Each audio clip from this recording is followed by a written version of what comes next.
Halo teman-teman, jumpa lagi dengan saya di Ilanarwi Channel. Di awal video kali ini saya akan memulai dengan sebuah pertanyaan, yaitu mengapa negara kita, Negara Kesatuan Republik Indonesia ini sangat sulit sekali untuk maju, bahkan selalu tertinggal dengan negara-negara yang lainnya. Negara-negara seperti Cina, Jepang, Korea Selatan, Amerika, negara-negara tersebut tidak hanya mempunyai kecanggihan di dalam teknologinya. Negara-negara tersebut tidak hanya mempunyai sebuah sistem perekonomian yang kuat. Namun di balik itu semua, negara-negara tersebut juga mempunyai masyarakat yang mempunyai mental yang sangat kuat sekali. Nah, dengan masyarakat yang punya mental yang kuat itu, negara-negara tersebut sehingga memunculkan kemajuan-kemajuan yang bisa kita lihat sampai detik ini. Coba kita lihat negara kecintaan kita, negara Republik Indonesia ini. Tentunya kita ketahui bersama bahwasannya kita itu sangat tertinggal jauh sekali dengan negara-negara itu. Bahkan sebelum kita berbuat apa-apa itu, kita sudah ketinggalan jauh. Ya, kita itu sangat tertinggal jauh, sudah tertinggal jauh mulai dari isi kepala kita. Kita ketahui bersama bahwasanya sebagian besar masyarakat kita itu menyukai dengan sesuatu yang cepat tuntas, menyukai dengan sesuatu yang instan. Misalkan saja kita lihat di dalam dunia pendidikan, yang dimana kita ketahui bersama bahwasanya perubahan suatu negara itu sangat mungkin sekali bisa dirubah dengan pendidikan. Jadi hal yang mendasar sekali, hal yang penting sekali untuk merubah suatu bangsa pun kita tidak mempunyai mental yang kuat. Coba kita lihat di dalam dunia pendidikan tadi. Pendidikan kita itu masih sangat banyak sekali yang menormalisasi ketika murid itu mencontek. Itu hal yang paling dasar sekali. Dulu ketika sistem pendidikan kita itu masih menggunakan ujian nasional. Nah, di situ itu banyak ditemukan guru-guru itu yang menormalisasi, guru-guru yang membenarkan siswanya untuk mencontek dengan tujuan siswanya agar lulus mengikuti ujian tersebut. Nah, dari pendidiknya saja menormalisasi perbuatan yang sepatutnya tidak dilakukan di dalam dunia pendidikan, menormalisasi sesuatu yang curang di dalam dunia pendidikan. Nah, dengan hal-hal seperti ini, dengan hal-hal yang dasar seperti ini, yang nampaknya tidak berakibat panjang dengan bangsa ini, itu dinormalisasi sehingga itu membuat sebuah mental yang sangat jelek sekali. Dengan munculnya pendidikan yang bermental yang sangat jelek itu, sehingga negara kita itu akan sulit mengejar ketertinggalan dari negara-negara yang sudah maju. Selanjutnya coba kita lihat dengan dunia perpolitikan kita. Kita ketahui bersama bahwasannya ketika terjadi pemilihan di berbagai semua macam pemilihan, mulai dari pemilihan kepala desa sampai pemilihan presiden pun, itu yang namanya suap menyuap itu sudah dinormalisasi oleh masyarakat kita. Entah itu dari pihak yang mencalonkan, entah itu dari pihak yang menerima.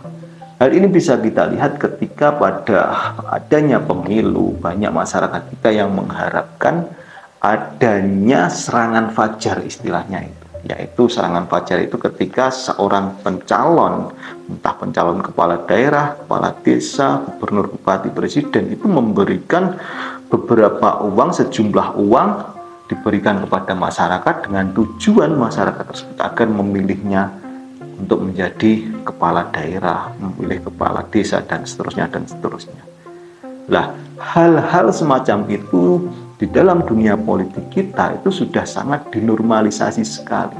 Bahkan sebagian besar masyarakat kita itu beranggapan ketika menerima suap dari para calon itu diibaratkan juga bekerja.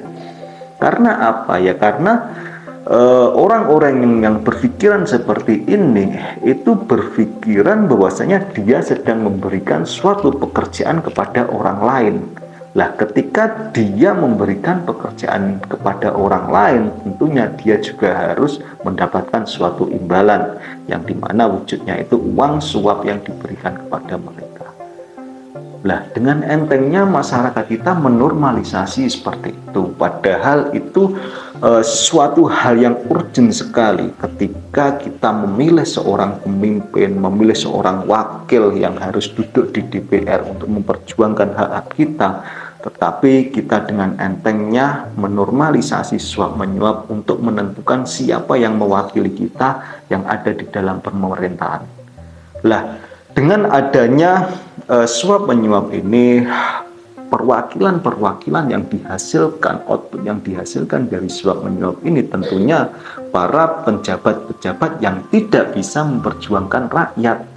Itu otomatis, karena apa ya? Karena pejabat-pejabat yang dihasilkan dari hasil suap menyuap ini tentunya akan berpikir otoritasnya yang diutamakan itu bukan kepentingan rakyat. Yang diutamakan apa ya? Mengembalikan modalnya dulu. Masalah urusan rakyat nanti kalau sudah modalnya yang dia keluarkan itu sudah balik modal.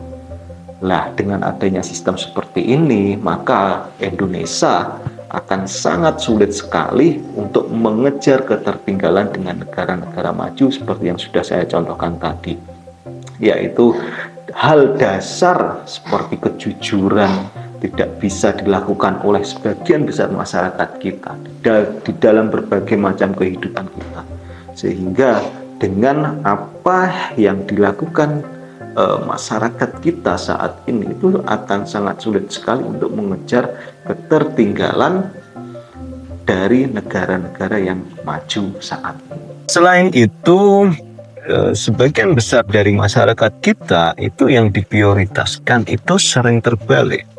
Entah itu dari rakyat jelata sampai pegawai pemerintahan pun itu yang diprioritaskan, mana yang didahulukan itu seringkali terbalik. Misalkan seperti ini,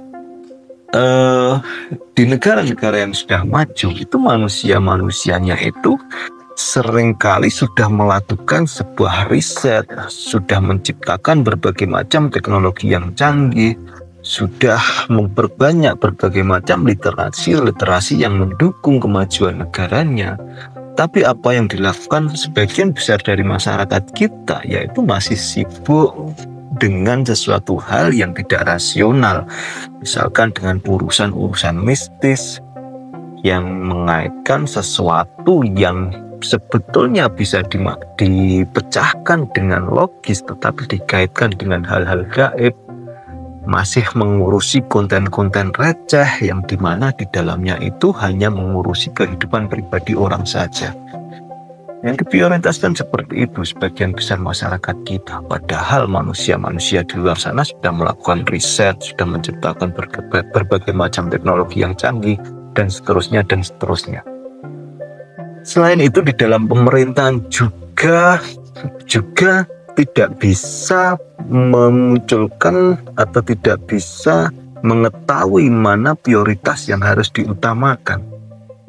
Saya ambil contoh, misalkan negara-negara maju itu sudah mulai berinvestasi untuk SDM-nya agar lebih maju dengan cara meningkatkan kualitas pendidikan yang ada di negara tersebut. Tetapi apa yang dilakukan oleh pemerintahan kita malah sibuk dengan kebijakan-kebijakan gimmick yang hanya memprioritaskan kepentingan pribadinya saja, untuk kepentingan jangka panjang pribadinya saja. Misalkan di dalam dunia pendidikan kita itu masih sangat carut marut sekali, banyak yang harus dibenahi di dalam dunia pendidikan kita. Nah, pemerintah sebetulnya tahu apa yang harus dibenahi di dalam dunia pendidikan kita. Namun pemerintahan saat ini tidak mau menyelesaikan itu. Soalnya apa? Soalnya ini investasi jangka panjang yang hasilnya tidak bisa dinikmati, tidak bisa dilihat secara langsung, dan tidak bisa buat pencitraan saat itu. Maka dari itu yang dikeluarkan kebijakan-kebijakan gimmick yang dimana itu bisa dia lakukan, bisa memunculkan suatu magnet dari masyarakat bahwasanya pemerintah sudah berbuat seperti apa, makan bergizi gratis untuk menyelesaikan masalah pendidikan. Ini kan sebetulnya suatu anomali, sesuatu yang dimana sudah tahu sebetulnya apa yang harus dilakukan, tetapi tidak mau melakukan itu karena tidak ada dampak kepada dirinya. Lah, hal-hal seperti ini itu sangat sering terjadi di dalam negara kita, negara kesatuan Indonesia. Dan hal-hal seperti ini itu seringkali didukung dengan adanya budaya ABS, asal bapak senang, dengan adanya budaya loyalitas buta, dengan adanya budaya anti kritik, fanatisme buta, sehingga membuat ide-ide segar yang sering dimunculkan oleh orang-orang yang mempunyai kesadaran penuh itu seringkali disepelekan, itu seringkali dilecehkan tanpa dilakukan riset atau tanpa diuji ide-ide yang baru itu. Seringkali disepelekan ketika ini loh yang benar.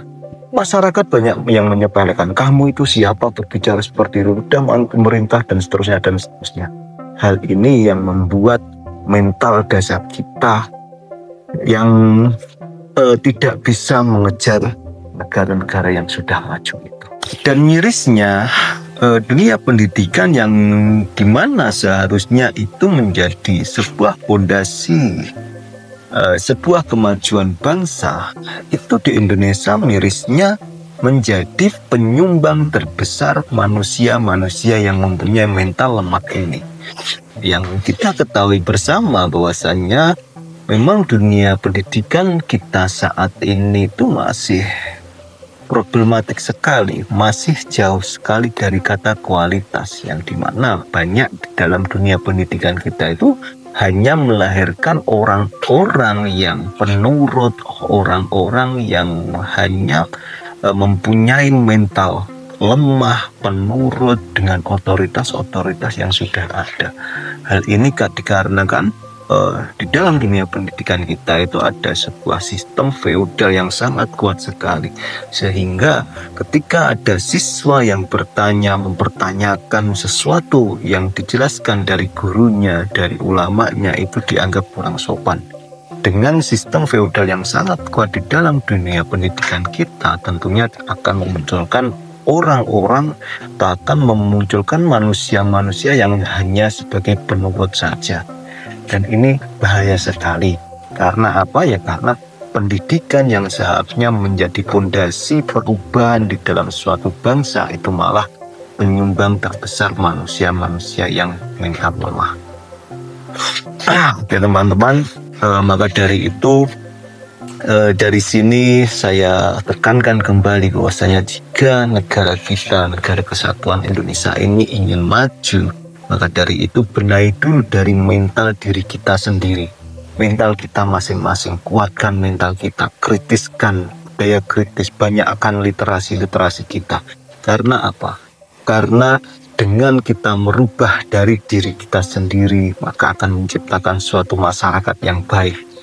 Dari masyarakat yang baik itu akan memunculkan suatu pemerintahan yang baik juga. Nah, dari pemerintahan yang baik akan memunculkan sebuah kebijakan yang baik juga.